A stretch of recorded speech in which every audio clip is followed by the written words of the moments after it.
السلام عليكم ورحمة الله وبركاته. نحمده ونصلي على رسوله الكريم. أما بعد فقد قال الله تعالى في القرآن العظيم والفرقان المجيد: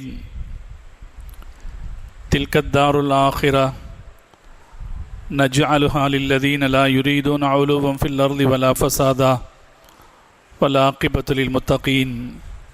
صدق الله العلي العظيم. سبحان ربك رب العزة عما يصفون وسلام على المرسلين والحمد لله رب العالمين. اللهم صل على سيدنا محمد وعلى آله وأصحابه وسلم. اللهم صل على سيدنا محمد وعلى آله وأصحابه وسلم. اللهم صل على سيدنا محمد وعلى آله وأصحابه وسلم. கண்ணியத்திற்கும் மரியாதைக்கும் உரிய பெரியோர்களே, அருமை சகோதரர்களே, பாசத்திற்குரிய தாய்மார்களே, சிறப்பாக நடைபெற்று கொண்டிருக்கக்கூடிய இஸ்லாமிய வரலாற்று தொடர் சொற்பொழிவு நிகழ்ச்சியில் இன்றைய தினம்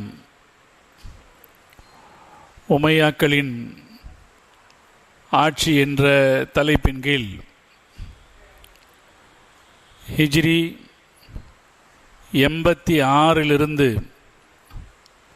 ஹிஜ்ரி 101 வரைக்குமான சுமார் 16 ஆண்டுகால வரலாற்று நிகழ்வை நாம் பார்க்க இருக்கிறோம்.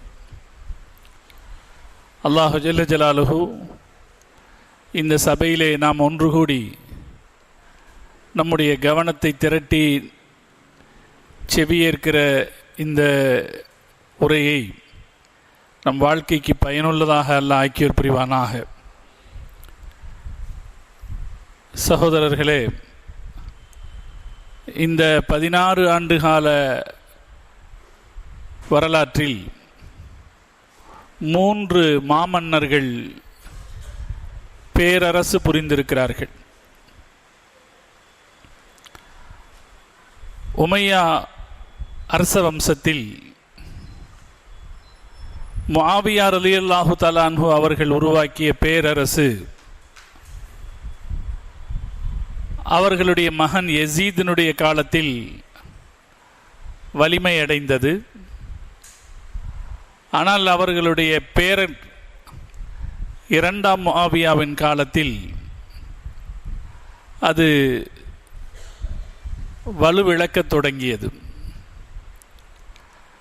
அதற்கு பிறகு அந்த உமையா சாம்ராஜ்யத்தை கட்டி நிறுத்திய பெருமை அப்துல் மலிக் இப்னு மர்வான் என்ற சிறந்த இஸ்லாமிய சட்ட அறிஞராகவும் பேரரசராகவும் இருந்த பெருந்தகையை சார்ந்தது. அப்துல் மலிக் இப்னு மர்வான் அவருடைய தந்தையிடமிருந்து ஆட்சியை பெறுகிற போது அவருடைய தந்தை மர்வான் இப்னு ஹகம் அப்துல் மலிக்கு சொன்னது என்ன என்றால், நீ ஆட்சியில் இருக்க வேண்டும், உனக்கு பிறகு உன்னுடைய சகோதரர் அப்துல் அசீஸ் ஆட்சிக்கு வர வேண்டும் என்றுதான் அவர் பத்திரம் எழுதி கொடுத்திருந்தார். ஆனால் அப்துல் மலிக் ஆட்சிக்கு வந்த உடனே அவருக்கு என்ன தோன்றியதென்றால், இயல்பாக மனிதர்களுக்கு ஏற்படக்கூடிய சிந்தனை, அதிகாரம் தனக்கு பின்னால் தன் சகோதரனுக்கு போகக்கூடாது, அவருடைய சகோதரர் அப்துல் அசீஸுக்கு போகக்கூடாது, தன்னுடைய பிள்ளைகளாக இருக்கிற வலீதுக்கு அல்லது சுலைமானுக்கு ஆட்சி அதிகாரம் வர வேண்டும் என்று நினைச்சார். சகோதரருக்கு அதிகாரம் போயிடக்கூடாது, தன்னுடைய பிள்ளைகளுக்கு வரணும்னு நினைச்சார். அதற்காக அவர் ஆட்களை எல்லாம் திரட்டி கொண்டிருந்தார். ஆனால் அல்லாஹ்வுடைய நாட்டம் அவருடைய விருப்பம் வேறு வகையிலே நிறைவேறியது. அப்துல் அசீஸ் உடல் நலம் இல்லாமல் சீக்கிரமே இறந்து போய்விட்டார். அவரை விட்டுட்டு தன்னுடைய பிள்ளைங்களை ஆட்சிக்கு கொண்டு வரணும்னு நினச்சி அதுக்காக நிறைய முயற்சிகளில் ஈடுபட்டிருந்தார். அல்லாஹ் அப்துல் அசீஸை சீக்கிரமாக தன்னளவில் எடுத்துக்கொண்ட உடனே அப்துல் மலிக் இப்னு மர்வான் அவருடைய திட்டத்தை செயல்படுத்துவது எளிதாயிடுச்சு. அவருடைய மகன் அடுத்த ஆட்சிக்கு வந்தார்.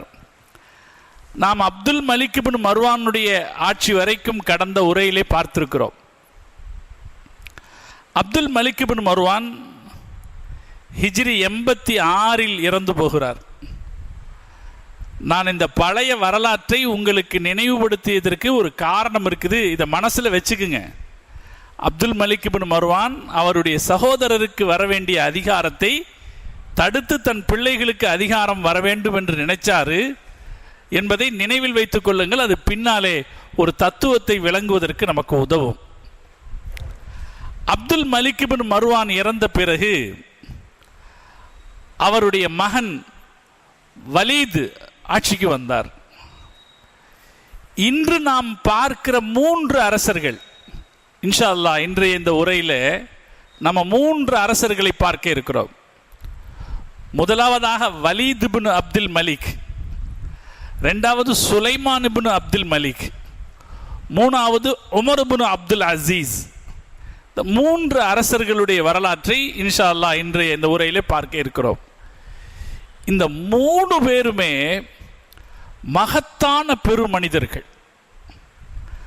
உமையா அரசாங்கத்தில் ஆட்சியாளர்களாக இருந்தார்கள் என்றாலும் மகத்தான சாதனைகளை செய்தவர்கள்.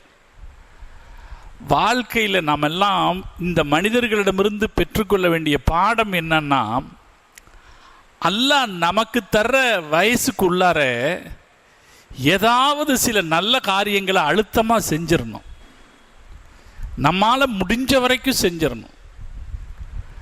அந்த காரியங்கள் நாளை அல்லாஹ் இடத்திலே சொல்லி காட்டுவதற்கு ஏற்ற வகையில் இருக்க வேண்டும். நாம் நினைப்போம், அல்லாஹ் தௌஃபீக் செய்வானாக. இதற்கு சிறந்த உதாரணம் இந்த 3 அரசர்களும். ஒரு பெரிய சாம்ராஜ்யத்தின் சக்கரவர்த்திகளாக இவங்க வந்த வழி லேசானது. அவங்க தாப்பனார் நியமிச்சாரு, வந்துட்டாங்க. ஆனால் அதுக்கப்புறம் தங்களுடைய பொறுப்புணர்ந்து இவர்கள் நடந்து கொண்டார்கள். பட்டோபடமாக வாழ்ந்தார்கள், அதில் சந்தேகமில்லை. ஏன்னா நான் ஏற்கனவே உங்களுக்கு சொல்லி இருக்கிறேன், ஒரு கோடியே 11 லட்சம் சதுர கிலோமீட்டர்களின் அரசர்கள். நீங்க மேப் எடுத்து பிரிச்சு வச்சீங்கன்னா 2 கையின் நீட்னா எவ்வளவு பெரிய இடம் இருக்குமோ அந்த வரைபடத்தில் அவ்வளவு பெரிய அளவுக்கு கிழக்கிலிருந்து மேற்கு வரை பேரரசு புரிந்தவர்கள். அந்த பேரரசுக்கான தாம்பிகம் இருக்குமா இல்லையா? அதெல்லாம் இருந்துச்சு அவங்கள்ட்ட. ஆனால் அதற்கு மேலாக அவங்க சிறப்பான காரியங்களை செய்தார்கள். முதல்ல வலீத் இப்னு அப்துல் மலிக் 86 ஹிஜ்ரி 86 தந்தைக்கு பிறகு அரசாங்கத்துக்கு பொறுப்பேற்கிறார். அவர் காலத்தில் நடந்த பெரும் சாதனை என்னன்னா, இஸ்லாம் ஐரோப்பாவுக்கு பரவுவதற்கு அவர் காரணமாக இருந்தார். இவருடைய காலத்தில் தான் இஸ்லாம் ஐரோப்பாவுக்குள்ளே பரவியது. ஸ்பெயின் தேசத்தை முஸ்லிம்கள் கைப்பற்றினார்கள். இவருடைய காலத்திலே தான் முஸ்லிம்கள் சிந்து பகுதிக்கு வந்தார்கள். சிந்து என்றால் நம்முடைய இந்தியாவில் இருக்கிற, பாகிஸ்தானில் இருக்கிற சிந்து மட்டுமல்ல, முல்தான் வரைக்கும், சிந்து, பலூச்சிஸ்தான், மேற்கு பஞ்சாப், முல்தான் வரைக்கும் இவருடைய காலத்தில் தான் இஸ்லாமிய அரசாங்கம் விரிவடைந்திருந்தது. கிழக்கிலே சீனா வரைக்கும், மேற்கிலே மொரோக்கோ வரைக்கும் அவர்களுடைய அரசு பரந்துபட்ட பேரரசாக இவருடைய காலத்தில் தான் விரிவடைந்திருந்தது. மன்னர் வலீத் இப்னு அப்துல் மலிக்கினுடைய காலத்தில் அவர் மொரோக்கோவுக்கு மூசா என்பவரை ஆளுநராக நியமித்தார். மொரோக்கோங்கிறது ஆப்பிரிக்காவினுடைய கடைசி பகுதியில் இருக்கு. ஆப்பிரிக்காவில் பெரும் பகுதியை பிடிச்சிட்டாங்க எகிப்து. அதுக்கப்புறம் உள்ள வந்து ஆப்பிரிக்காவினுடைய பெரும் பகுதியை பிடிச்சு ஆப்பிரிக்காவினுடைய கடைசியில் இருந்தது மொரோக்கோ. அந்த மொரோக்கோவுக்கு அடுத்து என்ன இருக்குன்னா அட்லாண்டிக் மகா சமுத்திரம் தான் இருக்கு. அட்லாண்டிக் மகா சமுத்திரத்தை பொறுத்த வரைக்கும் அன்னைக்கு மக்கள் என்ன நினைச்சாங்கன்னா இதுதான் பூமியுடைய முடிவுன்னு நினைச்சாங்க. அந்த காலத்தில் பூமி உருண்டைன்னு யாருக்கும் தெரியாது, பூமி தட்டையானதுன்னு தான் நினைச்சாங்க. இது மாதிரி தட்டையானது இந்த ஓரம் அட்லாண்டிக் மகா சமுத்திரம், இதோட பூமி முடிஞ்சதுன்னு நினைச்சாங்க. அட்லாண்டிக் மகா சமுத்திரம் வரைக்கும் ஆப்பிரிக்காவை முழுமையாக முஸ்லிம்கள் ஜெயிச்சிருந்தாங்க. இந்த மொரோக்கோவுடைய பகுதிக்கு மூசா என்பவர் ஆளுநராக இருந்தார். அவருக்கு ஸ்பெயின் நாட்டினுடைய இந்த மொரோக்கோவனுடைய ஒரு பகுதியில் ஸ்பெயின் நாட்டினுடைய ஒரு நிலப்பரப்பு இருந்துச்சு. இந்த மொரோக்கோவை ஒட்டி ஆப்பிரிக்காவை ஒட்டி ஸ்பெயினுடைய ஒரு நிலப்பரப்பு இருந்துச்சு. அந்த நிலப்பரப்பினுடைய மன்னர் முஸ்லிம்களுடைய ஆளுநருக்கு கடிதம் எழுதினாரு. ஐரோப்பிய ஆட்சியாளர்கள் எங்களை கொடுமைப்படுத்துறாங்க, அதனால நாங்கள் கேள்விப்படுறோம் உங்களுடைய சாம்ராஜ்யம் விரவி இருக்கிற இடங்களில் எல்லாம் நீதியான ஒரு அரசு நிலவுகிறதுன்னு நாங்கள் கேள்விப்படுறோம், அதனால எங்க ஊரையும் வந்து பிடிங்க அப்படின்னு அழைப்பு கொடுத்தாங்க. இஸ்லாம் ஐரோப்பாவுக்குள்ள ஆட்சியை பிடிக்கிறதுக்குன்னு போகல, மதத்தை திணிக்கிறதுக்குன்னு போகல. ஐரோப்பியர்கள் அந்த ஐரோப்பிய ஆட்சிக்கு உட்பட்டிருந்த மக்கள், அந்த பகுதியினுடைய பொறுப்பாளர் முஸ்லிம்களுடைய கவர்னருக்கு கடிதம் எழுதுகிறார். இப்னுல் அசீர் சொல்லுகிறார், சபுத்தா என்ற நகரத்து தலைவர் யூலியான் மூசாவுக்கு கடிதம் எழுதுகிறார், எங்க ஊரை வந்து பிடிங்க. எங்க ஊரை பிடிங்கன்னு அவர் கூப்பிடுறது எந்த ஊரைன்னா ஸ்பெயினை. ஸ்பெயினை வந்து நீங்க பிடிங்க, ஏற்கனவே இருக்கிற இந்த மேற்கத்திய ஆட்சியாளர்கள் எங்களை ரொம்ப கொடுமைப்படுத்துறாங்க, நீங்க வந்து பிடிங்கன்னு கடிதம் எழுதுறார். அந்த கடிதத்தை பெற்றுக்கொண்டு நீதமான ஒரு அரசாங்கத்தை வழங்குவதற்காக, மக்களை அநியாயக்காரர்களிடமிருந்து காப்பாற்றுவதற்காக அவர் தாரிக் இப்னு யசீத் என்பவரை தளபதியாக நியமிக்கிறார். தாரிக் இப்னு ஜியாத் என்பவரை தளபதியாக நியமிக்கிறார்.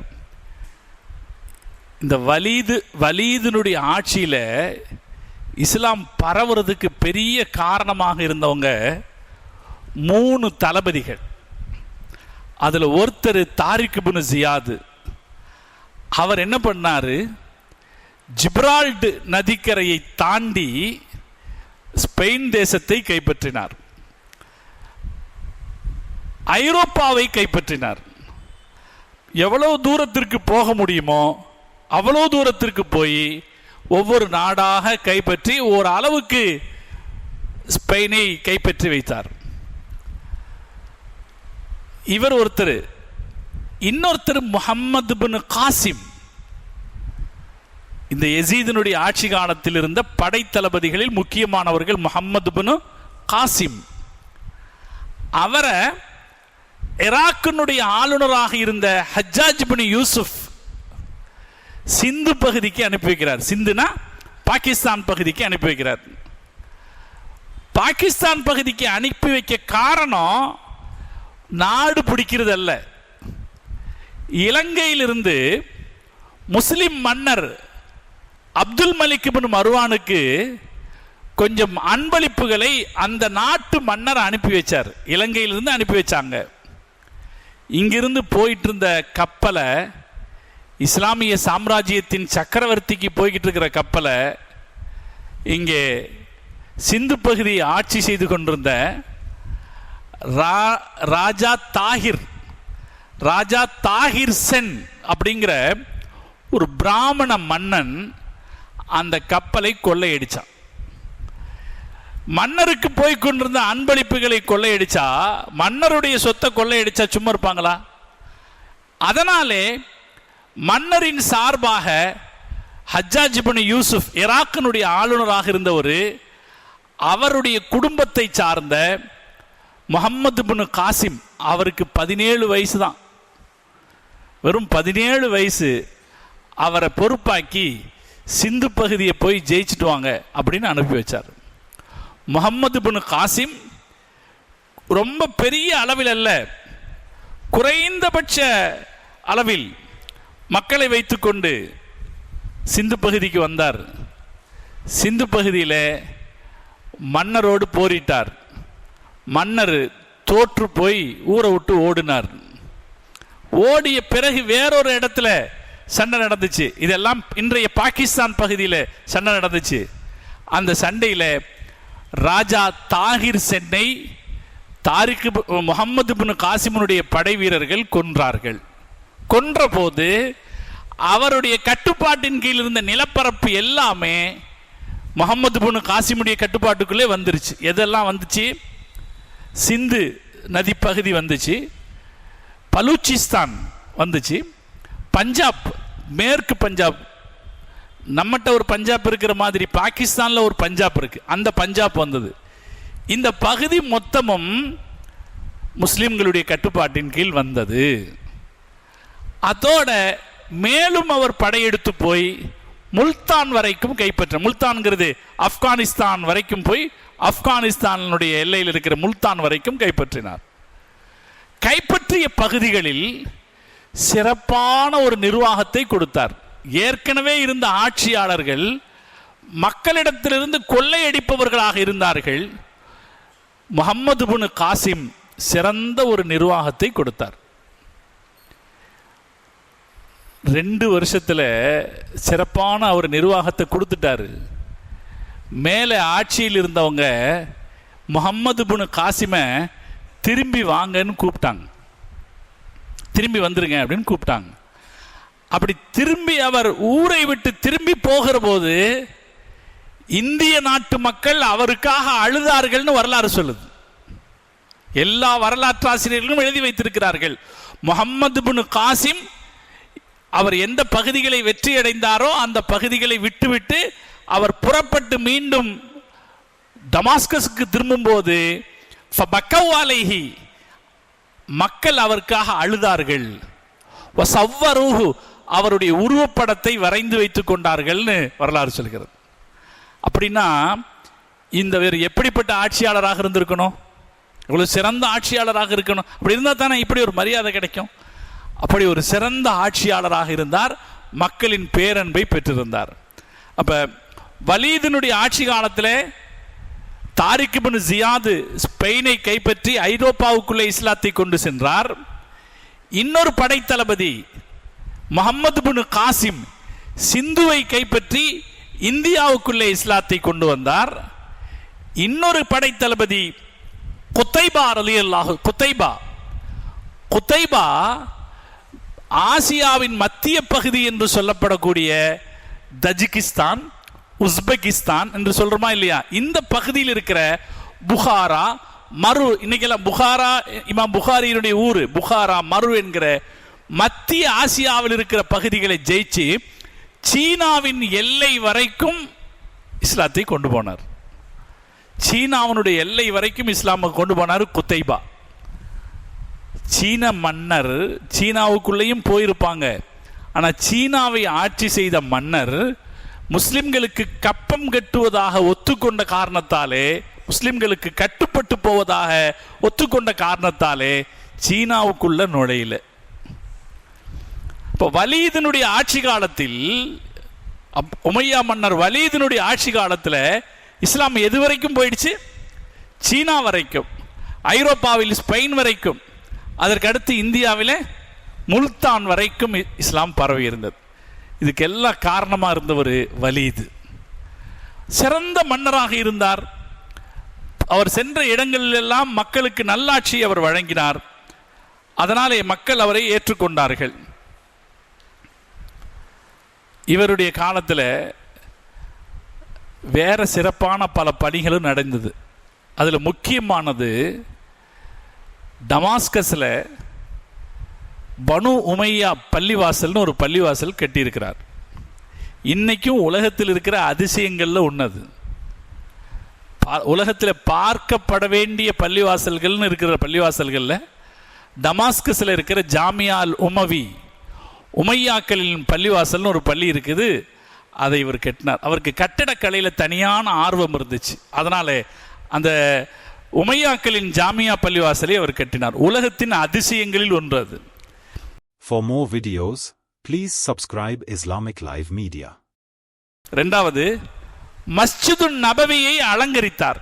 மஸ்ஜிது நபவி அது வரைக்கும் சாதாரணமாக தான் இருந்துச்சு. அதை பிரம்மாண்டமாக கட்டினவர் வலீத் இப்னு, இந்த மன்னர் வலீத் இப்னு அப்துல் மலிக் பிரம்மாண்டமாக கட்டினார். இன்னைக்கும் போனோம்னா மஸ்ஜிது நபவியில் இவருடைய கட்டிடத்திற்கான அடையாளங்களை நாம் பார்க்கலாம். மஸ்ஜிது நபவியை அலங்காரம் பண்ணி பெருசாக கட்டினார். அதை உறுதிமிக்கதாக கட்டினார். அடுத்ததா, மக்காவுக்கு அரசாங்கத்தினுடைய எல்லா நகரங்களிலும் இப்போ அரசு எவ்வளோ பரவலாக விரிஞ்சிருக்கு. ஒரு இஸ்லாமிய அரசுங்கிறது எவ்வளோ பெரிய பேரரசாக இருக்கு.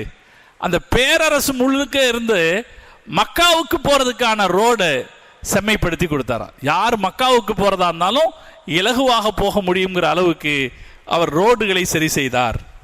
இது அவருடைய குணமாக இருந்தது. இந்த சாதனைகளை செஞ்சார். இது எல்லாத்துக்கும் மேலே நீங்களும் நானும் யோசிக்க வேண்டிய விஷயம் என்னன்னா, இவ்வளவு பரந்துபட்ட சாம்ராஜ்யத்தின் சக்கரவர்த்தி, இஸ்லாம் இவ்வளவு தூரத்திற்கு எடுத்து சென்ற சக்கரவர்த்தி, அவர் என்ன செய்வாராம்? 3 நாளில் ஒரு குரான் முடிப்பாராம். 3 நாளில் ஒரு குரான் முடிப்பாராம். எப்படி ஆளுங்க இப்போ எவ்வளோ வேலை செஞ்சிருக்கு, எவ்வளோ பெரிய சாம்ராஜ்ய சக்கரவர்த்தி அவர். வகான யக்திமு ஃபி குல்லி சலாசின், 3 நாளில் ஒரு குரான் முடிப்பார். நாமெல்லாம் நமக்கு என்ன வேலை இருக்கு இவரோடு ஒப்பிடும்போது? இவர் செய்த சாதனைகளோடு ஒப்பிடும்போது, இவர் செய்த பணிகளோடு ஒப்பிடும்போது நமக்கெல்லாம் என்ன வேலை இருக்கு? வகான யக்திமு ஃபி குல்லி சலாசின், ஒவ்வொரு 3 நாளைக்கும் ஒரு குரான் முடிப்பார். வஹதம ஃபி ரமலான், ரமலான் மாசத்தில் 17 குரான் முடிப்பார். அதே போல அவரு சொல்றாரு, கெட்ட குணங்கள் என்னன்னே தெரியாது நமக்கு. குரான்ல அல்லாஹு தஆலா சில கெட்ட குணங்களை பத்தி சொல்றான். அதனால இப்படியெல்லாம் குணம் இருக்குதுன்னு எனக்கு தெரியுது, இல்லைன்னா அதை பத்தி தெரியவே செய்யாது என்று சொல்லுகிறார் மன்னர் வலீத் இப்னு அப்துல் மலிக். என்றால் அவருடைய வாழ்க்கை எவ்வளவு சுத்தமான வாழ்க்கையாக இருந்திருக்கும் என்று நாம பார்க்கலாம். இவ்வளவு பெரிய பரந்துபட்ட சக்கரவர்த்தியாக இருந்தார். ஆனால் சிறப்பான வாழ்க்கை அவரிடத்தில் இருந்தது. அதனாலே இப்னு அபி அப்லா சொல்றார், ரஹிமல்லாஹுல் வலீத், அல்லாஹ் வலீதுக்கு ரஹ்மத் செய்வானாக. அவர் மாதிரி யாருங்க இருப்பா? அவர் மாதிரி யாருங்க இருப்பா? அவர் காலத்திலே தான் இந்தியா வெற்றி கொள்ளப்பட்டது. அவர் காலத்திலே தான் ஸ்பெயின் வெற்றி கொள்ளப்பட்டது. வகான யுஅதீனி கிஸா அல் ஃபில்லா, அவர் எங்கிட்ட ஒரு பை நிறைய வெள்ளி கொடுப்பார். வெள்ளி இருக்கு இல்லையா, வெள்ளி, தங்கம், வெள்ளி, அந்த வெள்ளி ஒரு பை நிறைய கொடுப்பாரு. கொடுத்து யார் குரான் ஓதுற காரிகள் இருக்காங்களோ அவங்களுக்கு அள்ளி கொடுங்கன்னு சொல்லுவார். நான் ஊருக்குள்ள போய் குரான் ஓதக்கூடிய காரிகளை தேடி பார்த்து அவர்களுக்கு அள்ளி அள்ளி கொடுப்பேன் என்கிறார். இந்த காலகட்டத்தை வரலாறு எப்படி குறிப்பிடுகிறது என்றால், உமையாக்களின் கோல்டன் பீரியட், பொற்காலம், உமையா ஆட்சியின் பொற்காலம் என்று வரலாறு இவரை குறிப்பிடுகிறது. நீங்கள் இவரை பற்றி சுருக்கமாக அடையாளம் பண்றதா இருந்தா, அவருடைய காலத்தில் இஸ்லாம் கிழக்கிலே சீனா வரைக்கும், மேற்கிலே ஸ்பெயின் வரைக்கும் இவருடைய காலத்தில் இஸ்லாம் பரவி இருந்தது என்று நாம் அவரை விளங்கிக் கொள்ளலாம். இது வலீதினுடைய ஆட்சி காலம். மிகச் சிறப்பான மன்னராக இருந்தவர். 86 ஆட்சி பொறுப்பேற்றாரு. 96 இறந்து போனார். 96 இறந்து போனார். எத்தனை வருஷம்? 10 வருஷம் ஆச்சு. ஆனால் இந்த 10 வருஷத்துலங்க, நான் தான் சொல்றேனே, இந்த மன்னர் வலீது நிறைய இருக்கு அவரை பற்றி சொல்றதுக்கு. ஆனால் நம்ம 3 பேரை பற்றி இந்த ஒரு உரையில் பேசணும்னு எடுத்துக்கிட்டதுனால குறைக்கிறேன். 10 வருஷம் வாழ்ந்ததுல நிறைய வேலை செஞ்சிட்டார். வாழ்க்கையில் கிடைக்கிற காலத்தை நல்ல காரியங்களை அழுத்தமாக செஞ்சிடணும். எவ்வளோ காலம் கிடைக்குதோ அவ்வளோ காலத்தில் அல்லாஹ் நம்ம எல்லோருக்கும் தௌஃபீக் செய்வானாக. ஆசைப்படணும் நம்ம. அவருக்கு இன்னும் நிறைய அந்தஸ்து இருக்குது. வலீதுக்கு முதல்ல மருத்துவமனை கட்டினவர் அவர் தான். உலகத்திலேயே முதல்ல மருத்துவமனை வைத்தவர்கள் முஸ்லீம்கள் தான். பெட்டட் ஹாஸ்பிட்டல், பெட்டு வச்சு ஹாஸ்பிட்டல் வச்சிருந்தவங்க முஸ்லீம்கள் தான். அதை முதல்ல தொடங்கினவர் அவ்வல் மன் அகாமல் முஸ்தஷ்ஃபியாத் ஃபில் இஸ்லாம். இஸ்லாமிய வரலாற்றில் முதலாக மருத்துவமனை வச்சவர் அவர் தான். அதோடு அவர் என்ன செய்தாராம், இந்த குஷ்ட நோயாளிகள் இருக்காங்க பார்த்தீங்களா, குஷ்டரோகம், அது பரவக்கூடிய வியாதி, ஒருத்தர்கிட்ட ஒருத்தர்கிட்ட பரவும். அதனால் என்ன செய்தாராம், குஷ்ட நோயாளிகளை நீங்கள் அவங்களுக்கு தனி படுக்கை வச்சாராம். ஹாஸ்பிட்டல் வச்சா எல்லாரும் வருவாங்களா இல்லையா? வந்தாலும் குஷ்ட நோயாளிகளை தனி இப்பெல்லாம் வைக்கிறாங்களா இல்லையா? இந்த சில குறிப்பிட்ட ஸ்பெஷல் வார்டு வச்சிடறாங்களா இல்லையா? அதே போல குஷ்ட நோயாளிகளுக்கு தனி வார்டு வச்சு அவங்களுக்கு தனியாக உணவு தருவதற்கான ஏற்பாட்டையும் செஞ்சாங்க. அவங்க போய் சம்பாதிக்க முடியாதல்ல, அதனால அவர்களுக்கு உணவு தருவதற்கான ஏற்பாட்டை செய்தார். அதே போல இவர் செஞ்ச இன்னொரு பெரிய வேலை, இதுவரைக்கும் உலகத்தில் எந்த அரசனும் செஞ்சிருக்கவே முடியாது. அப்படி ஒரு வேலை செய்தார். கண் பார்வை இல்லாதவர்களுக்கு ஒரு வழிகாட்டியை அமைச்சு கொடுத்தாராம். கண் பார்வை இல்லாதவருக்கு ஒரு வழிகாட்டி, ஒரு ஆளை துணைக்கி கொடுத்தாராம். காயிதன், அவர் எங்கேயாவது போகணும்னு நினைச்சா கூட்டிட்டு போறதுக்காக ஒரு வழிகாட்டியை கொடுத்தார். அந்த வழிகாட்டிக்கான சம்பளம் அரசாங்கத்திடத்திலிருந்து செய்யப்பட்டது. அந்த வழிகாட்டிக்கான சம்பளம் அரசாங்கத்திடமிருந்து செய்யப்பட்டது. இது அல்லாம ஊனமுற்றவர்கள், தங்களுடைய காரியத்தை தங்களுடைய சக்தியால செய்ய முடியாத ஊனமுற்றவர்களுக்கு உதவியாளர்களை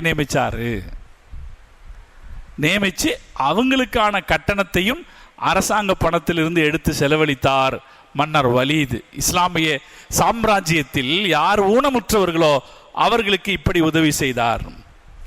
மன்னர் வலீது முதல் முறையாக எத்தீம்களுக்கு என்று நிறுவனங்களை அமைத்தார்.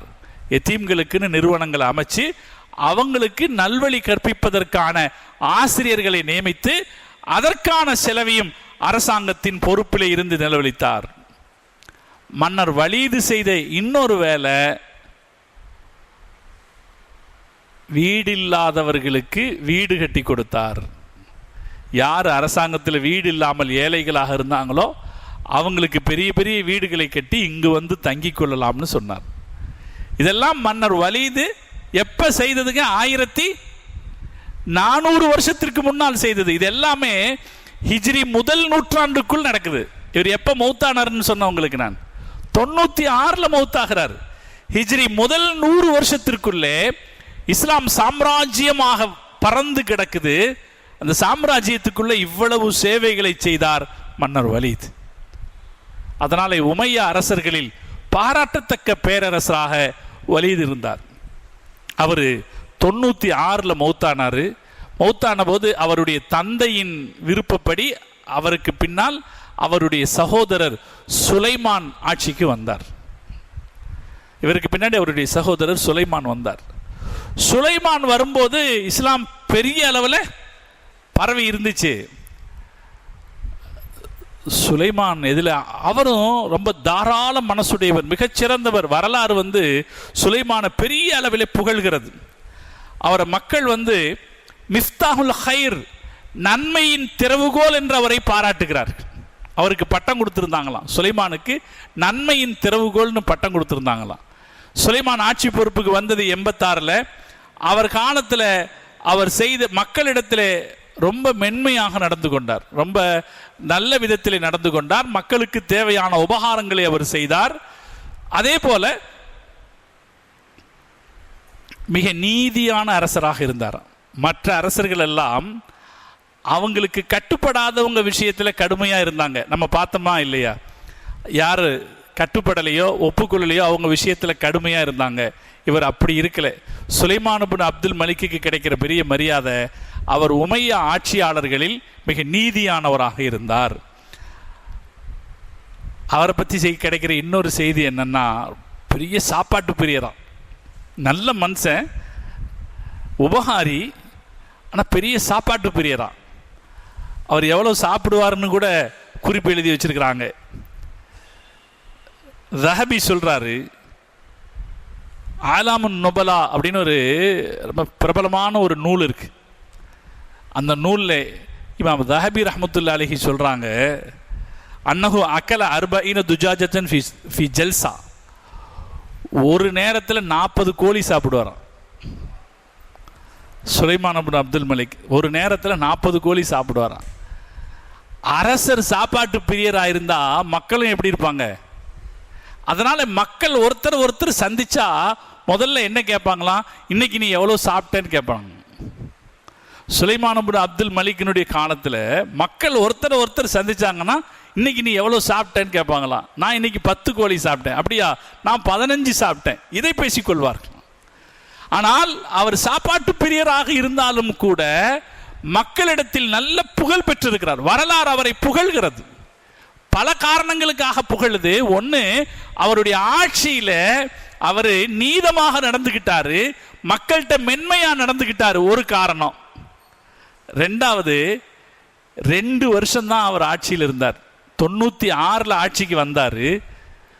2 வருஷம் 98 மௌத்தாயிட்டாரு. 98 மௌத்தாயிட்டாரு. மௌத்தாகும் போது அவர் ஒரு வேலை செய்தார். தனக்கு பிறகு தன்னுடைய பிள்ளைகளுக்கு அரசு என்று அவர் நினைக்கல.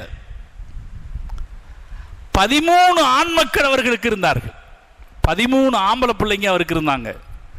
தனக்கு பின்னால் அரசு தன்னுடைய மக்களுக்கு அவர் நினைக்கல.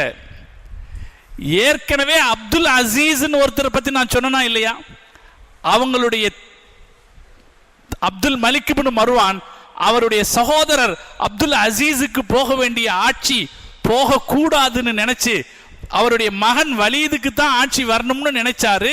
அதுக்கு இடையில அல்லாஹ் இயல்பாக அப்துல் அசீஸ மௌத்தாக்கிட்டாருன்னு சொன்ன பார்த்தீங்களா?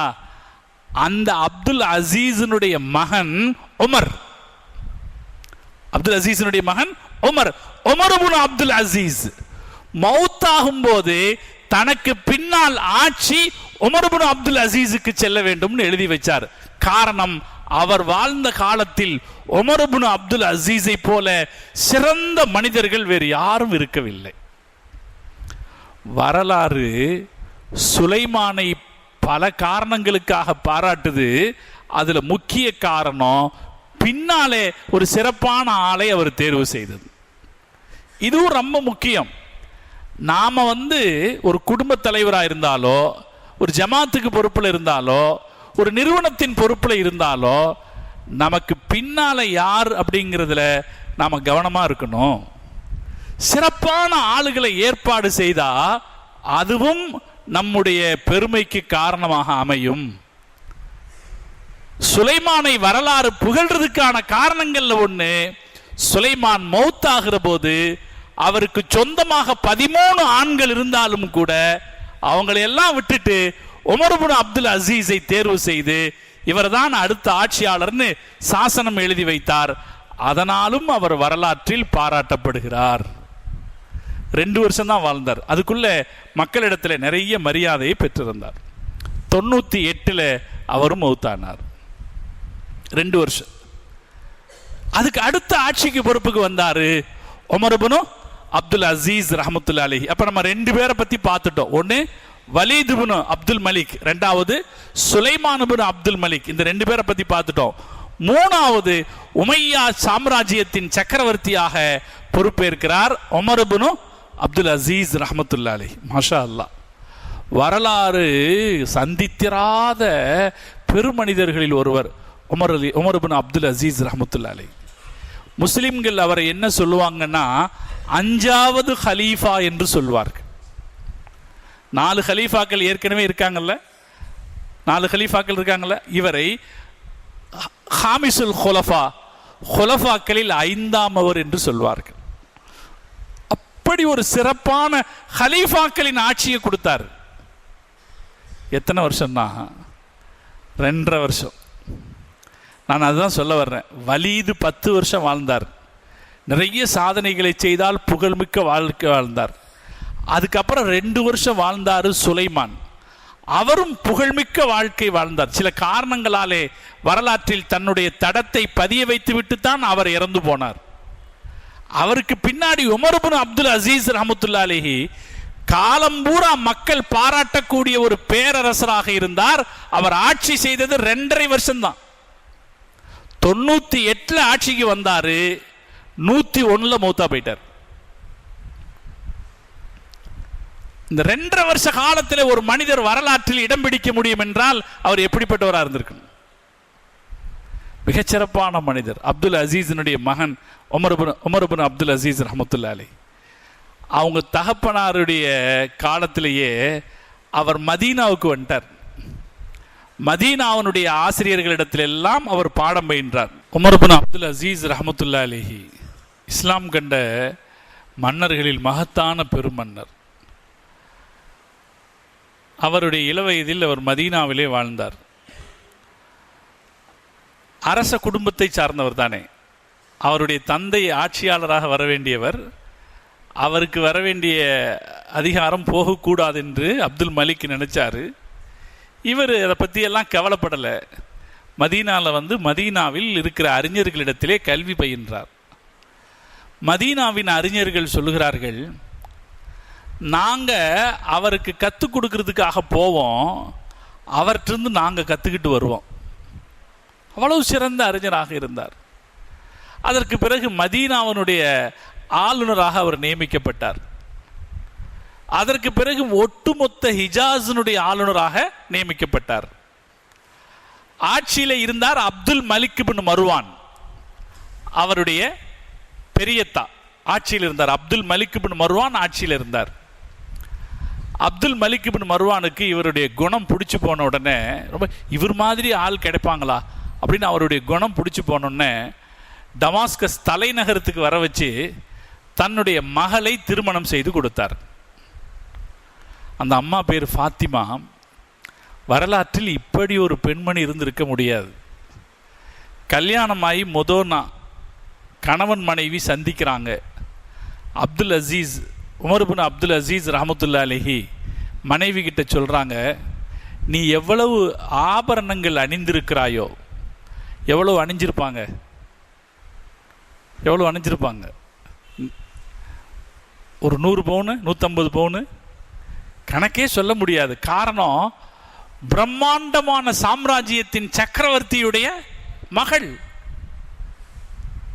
உமர் இப்னு அப்துல் அசீஸ் ரஹ்மத்துல்லாஹி அலைஹி சொன்னாங்க, உன் மேலே உன்னுடைய உடம்புல ஒரு பொட்டு ஆபரணம் இருக்கிற வரைக்கும் நான் நெருங்க மாட்டேன். இது எல்லாமே அரசாங்கத்தினுடைய பொது காசு, இதை கொடுத்துருன்னாங்க. அந்த அம்மா கொஞ்சமும் தயங்கலை. ஒரு சக்கரவர்த்தி, ஒரு அரசருடைய வீட்டில் வளர்ந்த பெண்ணாக இருந்தால் அந்த பெண்ணுக்கு என்ன இயல்புகள் இருக்கும், எவ்வளவு அதிகார தோரணை இருக்கும், அந்த உடம்புல அவங்களோட அணிகிற ஆடைகளில் அவங்க போட்டிருக்கிற நகைகளில் எப்படி அவங்க பகட்டை வெளிப்படுத்துவாங்க. ஆனால் அந்த அம்மா துளியும் யோசிக்கவில்லை. அப்போதே தான் அணிந்திருந்த அத்தனை நகைகளையும் பைத்துல் மாலுக்குன்னு கொடுத்துட்டாங்க. அந்த அம்மா யாரு? ஒரு அரசருடைய மகள். அந்த அம்மாவுடைய 2 சகோதரர்கள் அடுத்தடுத்த அரசர்களாக இருந்திருக்கிறார்கள். அந்த அம்மாவுடைய சகோதரர் தான் வலீது, அந்த அம்மாவுடைய சகோதரர் தான் சுலைமான். 2 பேரரசர்களுடைய சகோதரி ஒரு பேரரசருடைய மகளாக இருந்த போதும் சாதாரண வாழ்க்கை வாழ்ந்தார். அவரு உன்னுடைய நகையெல்லாம் கொடுத்துருன்னு அத்தனையும் எடுத்து கொடுத்துட்டு அவங்க கூட இல்லற வாழ்க்கை வாழ்ந்தாங்க. அவர் டமாஸ்கஸில் அவரை அமைச்சராக வச்சுக்கிட்டாங்க. கவர்னராக இருந்தவரை கூப்பிட்டுட்டு வந்து அமைச்சராக வச்சுக்கிட்டாங்க. அவருடைய மைத்துனர் சுலைமான் ஆட்சி பொறுப்பில் இருக்கும்போது இவரை அமைச்சராக வச்சுக்கிட்டாங்க. மிகச்சிறந்த அமைச்சராக இருந்து வேலையை கவனித்தார். சுலைமான் அவருடைய மரண காலகட்டம் நெருங்கும் போது எல்லாரும் என்ன நினைச்சாங்க, சுலைமான் அவருடைய 13 மகன்கள்ல யாரையாவது ஒருத்தர் தான் நியமிப்பாருன்னு நினைச்சாங்க. சக்கராத்தில் இருக்கிறார் அவர். டமாஸ்கஸ் நகரத்தில் ஒரு அறிவிப்பு சொல்லப்படுகிறது, இன்றைய ஜும்மாவில் அடுத்த ஆட்சியாளர் யார் என்று அறிவிக்கப்படும், மன்னருடைய சாசனம் படிக்கப்படும்னு சொல்லப்படுது. எல்லாரும் போய் பள்ளிவாசல்ல உட்கார்ந்திருக்காங்க. For rewards, please share this video. சொன்னா இல்லையா, அப்துல் மலிக் இப்னு மர்வான் கட்டின அந்த பிரம்மாண்டமான வலீது கட்டிய அந்த பிரம்மாண்டமான பள்ளிவாசலில் எல்லாரும் போய் உட்கார்ந்திருக்காங்க. இவரும் ஒரு தொழுகையாளியா போய் உட்கார்ந்திருக்கார். உமர் இப்னு அப்துல் அசீஸ் ரஹ்மத்துல்லாஹி அலைஹி ஒரு தொழுகையாளியாக போய் உட்கார்ந்திருக்கிறார்.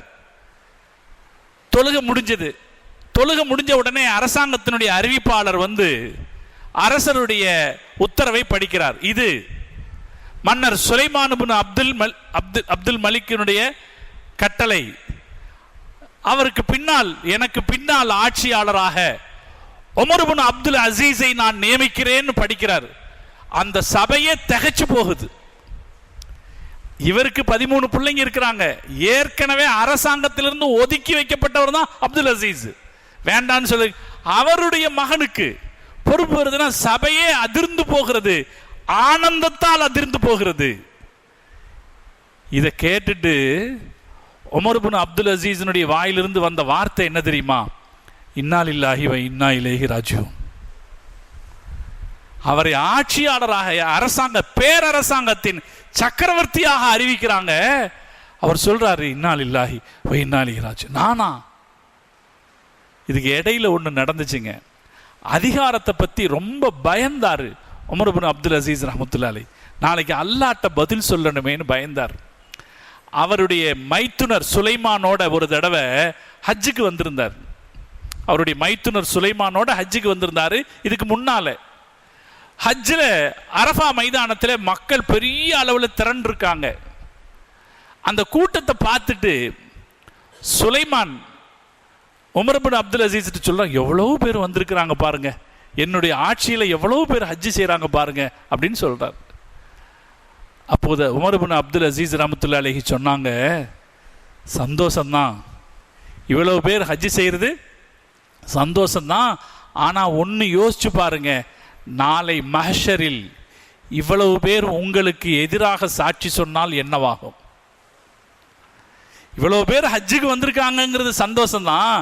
ஆனால் நாளை மஹ்ஷரில் இவ்வளவு கூட்டம், இதே ஆள்களுக்கு தானே நீங்கள் ஆட்சி அதிகாரியா இருக்கிறீங்க, இதே ஆளுக உங்களுக்கு எதிராக சாட்சி சொன்னாங்கன்னா என்ன ஆகும்னு கேட்டாங்க.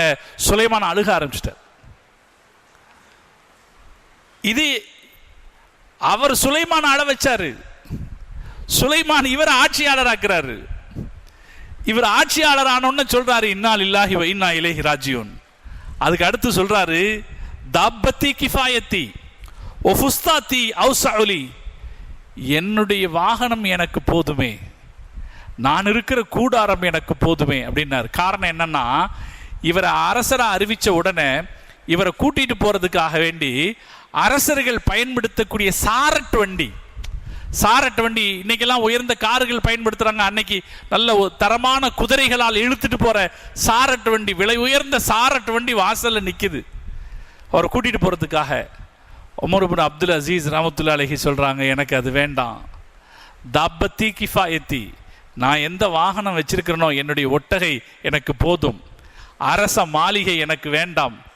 ஃபுஸ்தாத்தி அவ்ஸஉலி, நான் எந்த குடிசையில் வாழ்றேனோ அதுவே எனக்கு போதுமானதுன்ட்டார். அவர் என்ன வீட்டில் இருந்தாரோ அந்த வீட்டிலே இருந்தார். அந்த காலத்தில் உமையா மன்னர்கள் தங்களுக்கு ஏற்ற ஒரு பெரிய அரச மாளிகை உருவாக்கி வைத்திருந்தார்கள். ஆனால் அதில் அவர் போகலை. அவங்க பயன்படுத்தின வாகனத்தையும் பயன்படுத்தலை. அதை அரசாங்க கஜானால சேர்த்துருங்கன்ட்டார். அதோட அந்த வீட்டுக்கும் போகலை. அவருடைய வீட்டுக்கு அவரே சீரமைப்பு வேலைகளை பார்ப்பாராம். ஒரு தடவை வெளியூர்ல இருந்து ஒரு தூதுவர் பேரரசரை பார்க்கறதுக்காக வேண்டி வர்றாரு.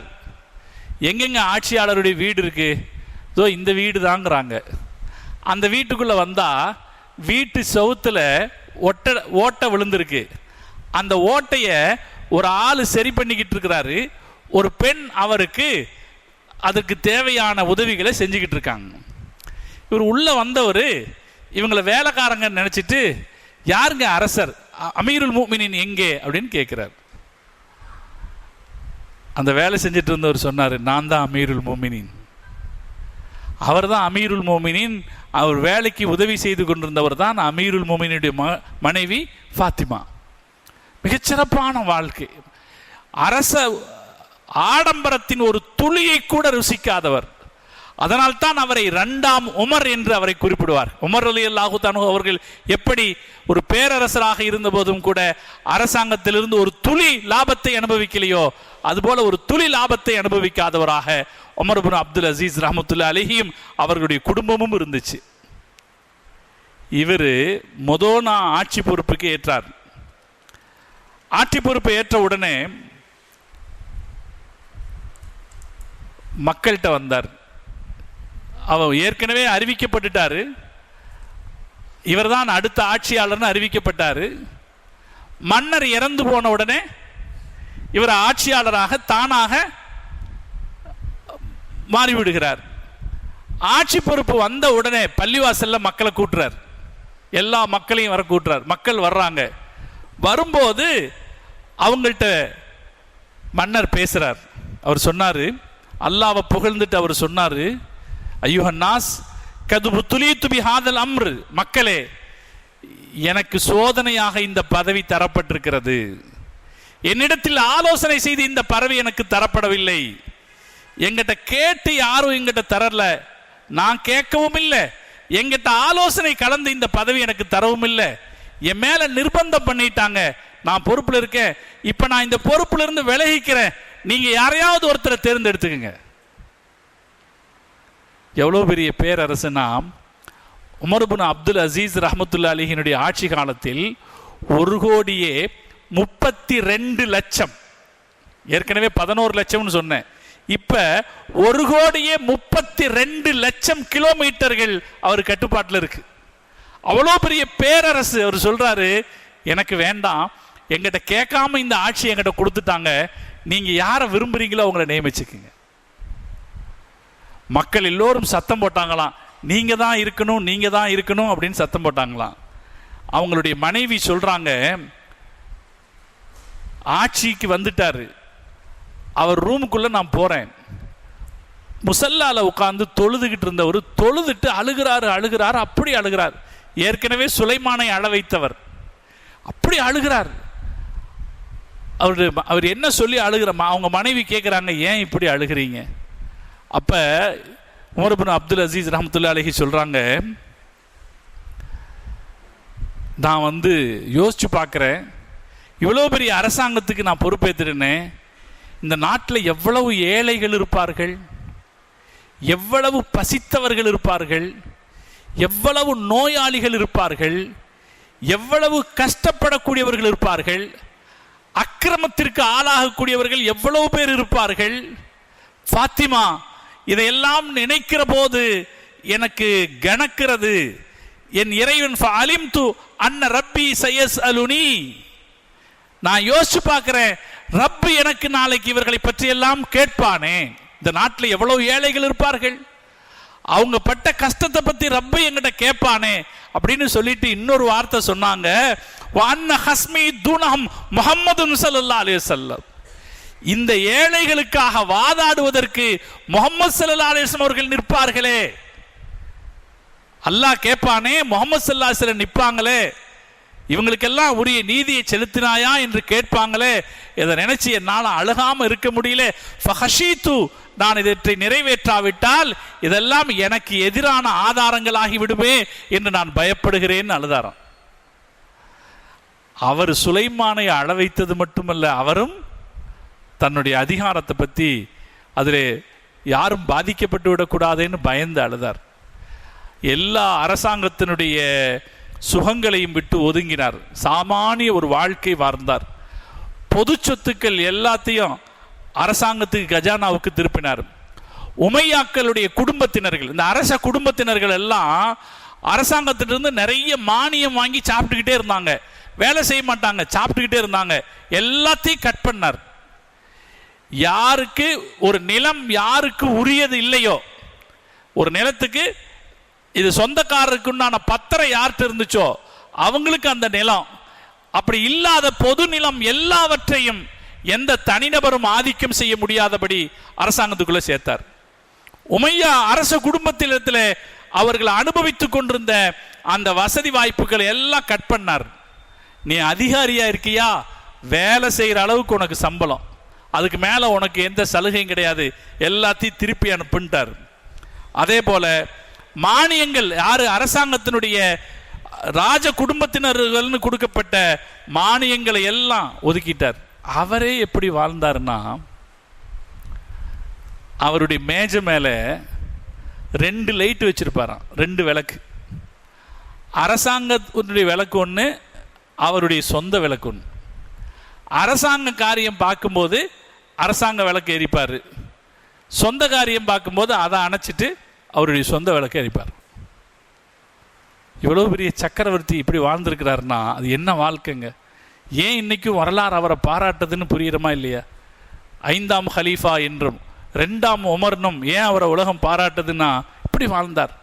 அரசாங்கத்தினுடைய ஒரு சௌகரியத்தை கூட அவர் எடுத்துக்கொள்ளவில்லை. அவருடைய வாழ்க்கையில் ரொம்ப அவருடைய நிர்வாகிகளை எல்லாம் அப்படி வச்சிருந்தார். அவருடைய பிள்ளைங்களுக்கு போடுறதுக்கு வசதியான துணி இருக்கல. ஒரு தடவை அவருடைய மனைவி அவர்கிட்ட சொல்றாங்க, நம்ம பிள்ளைங்க ரொம்ப ரொம்ப கிழிஞ்சு போன துணி போட்டிருக்காங்க, அதனால ஏதாவது கொஞ்சம் காசு வாங்கி ஒரு புது துணி போட்டு கொடுக்கலாம் அப்படின்றார். உடனே அவர் அரசு கஜானாவுடைய பொறுப்பாளருக்கு ஒரு கடிதம் கொடுக்குறாங்க, எனக்கு வர்ற மாச சம்பளத்துல இருந்து கொஞ்சம் காசு அட்வான்ஸாக கொடுங்க அப்படின்னு கடிதம் எழுதுறாரு. நான் என் மகனுக்கு துணி வாங்கணும்னு. இவர் உருவாக்கின கஜானா பொறுப்பாளர் தானே, அவர் எப்படி இருப்பார்? அவர் சொன்னாராம், அடுத்த மாதம் வரைக்கும் நீங்கள் உயிரோடு இருப்பீங்கன்னு உத்தரவாதம் கொடுங்க, அட்வான்ஸ் தர்றேன்னாராம். அதோட நிறுத்திட்டாராம், அழுதாராம், வேண்டாம் அப்படின்னு. அப்படி வாழ்க்கை. ஆட்சியாளராக சக்கரவர்த்தியாக இருந்தாலும் அப்படி ஒரு வாழ்க்கை வாழ்ந்தார். அப்படி வாழ்ந்து மிக நீதியான அரசாங்கத்தை கொடுத்தார். 2.5 வருஷ காலத்தில் அவர் செய்த சாதனை, ஏராளமான சாதனை செய்தார். ஏராளமான பள்ளிவாசல்களை கட்டினார், நிறைய கல்விக்கூடங்களை நிறுவினார். அதே போல குர்ஆனை ஹிஃப்து பண்றதுக்கு நிறைய முக்கியத்துவம் கொடுத்தாரு. அதே போல பள்ளிவாசல்ல ஜும்மால 4 ஹலீஃபாக்களுடைய பேர் சொல்ற பழக்கம் இருக்கு இல்லையா, அதை ஏற்படுத்தினது அவர் தான். இன்னைக்கும் நம்ம சொல்றோமா இல்லையா, 4 ஹலீஃபாக்களுடைய பேர் சொல்லப்படுற ஏற்படுத்தினது அவர் தான். அதே போல எந்த பள்ளிவாசலையும் எந்த ஜும்மாவையும் முடிக்கும் போது குர்ஆனுடைய ஒரு ஆயத்தை சொல்லித்தான் முடிப்பாங்க. இன்னல்லாஹ யஅமுரு பில் அத்லி வல் இஹ்சான் வ ஈதாஇ துல் குர்பா. ஞாபகம் வருதா? யாருக்கும் மறக்க முடியாது. ஏன்னா நம்ம எல்லாரும் ஜும்மால எந்திரிக்கிறது அப்பதான். இந்த ஆயத்து வந்தோடனே என்ன நினைச்சுக்குவோம், எந்திரிக்கிறதுக்கு நேரம் ஆயிடுச்சுன்னு நினைச்சிருவோம். அந்த ஆயத்தை ஓதுற பழக்கத்தை ஏற்படுத்தினவர் உமர் இப்னு அப்துல் அசீஸ் ரஹ்மத். இதில் எல்லாத்தையும் விட பெரிய சாதனை, அவர் தான் முதல்ல ஹதீஸுகளை தொகுக்க வேண்டும்னு உத்தரவிட்டார். அவருக்கு முன்னாடி ஹதீஸுகள் தொகுக்கப்படலை, அவர் தான் முதல்ல உத்தரவிட்டார் ஹதீஸுகளை தொகுக்கப்படணும்னு. எனவே அவருடைய காலத்தில் இப்னு ஷிஹாபு ஸுஹரி, முஹம்மது பின் ஹஸ்ம் போன்ற பெருமக்கள் ஹதீஸுகளை தொகுக்க ஆரம்பித்தார்கள். முதலாக ஹதீஸுகளை தொகுக்க ஆரம்பிச்சாங்க. ஹதீஸுகளை தொகுக்க ஆரம்பிச்ச போது அதன் தொடர்ச்சியாக திருக்குர்ஆனுக்கு விரிவுரை சொல்லுகிற தஃப்சீர் என்கிற கலையும் உருவானது. எனவே ஹதீஸ் கலைக்கும் தஃப்சீர் கலைக்கும் காரணமாக இருந்தவர் இப்னு உமர் ரஹ்மத்துல்லாஹி அலைஹி. அதனாலே இப்படி ஹதீஸுக்கும் தஃப்சீருக்கும் இவர் காரணமாக இருந்ததனாலே இவருக்கு மார்க்க சட்ட அறிஞர்கள் ஒரு பட்டப்பெயர் கொடுத்தாங்க, அல் முஜத்தித். 1ஆம் நூற்றாண்டின் முஜத்தித், இஸ்லாத்தை புத்துயிர் கொடுத்தவர் என்று பட்ட பெயர் கொடுத்தாங்க. நபி ஸல்லல்லாஹு அலைஹி வஸல்லம் சொன்னாங்க, ஒவ்வொரு நூற்றாண்டிலும் ஒரு முஜத்தித் வருவார், ஒவ்வொரு நூற்றாண்டிலும் அந்த சமூகத்தை புத்துயிரூட்டக்கூடிய ஒருத்தர் வருவார்னு சொல்லியிருந்தாங்க. 1ஆம் நூற்றாண்டின் முஜத்தித் என்று வரலாறு உமர் இப்னு அப்துல் அசீஸ் ரஹ்மத்துல்லாஹி அலைஹி அவர்களை சொல்லுகிறது. காரணம் என்னன்னா, ஹதீஸுகள் தொகுக்கப்படுவதற்கு அவர் உத்தரவிட்டாரு. அதுக்கப்புறம் தான் இந்த ஹதீஸ் கிதாபுகள் எல்லாம் இப்போ புகாரி முஸ்லீம் எல்லாம் பார்க்குறப்ப இதுக்கெல்லாம் மூல காரணகர்த்தா அவர் தான். அவர் காலத்திலிருந்து தான் அந்த பணி தொடங்கியது. உமர் இப்னு அப்துல் அசீஸ் ரஹ்மத்துல்லாஹி அலைஹி அவங்க ஏழ்மையான ஒரு வாழ்க்கையை தான் வாழ்ந்தார். அவர் மௌத்தாகும்போது அவர் விட்டுட்டு போனது 21 தீனார், 21 தீனார் தங்க காசு. அதில் அடக்க செலவு போக 11 தீனார் இருந்துச்சு.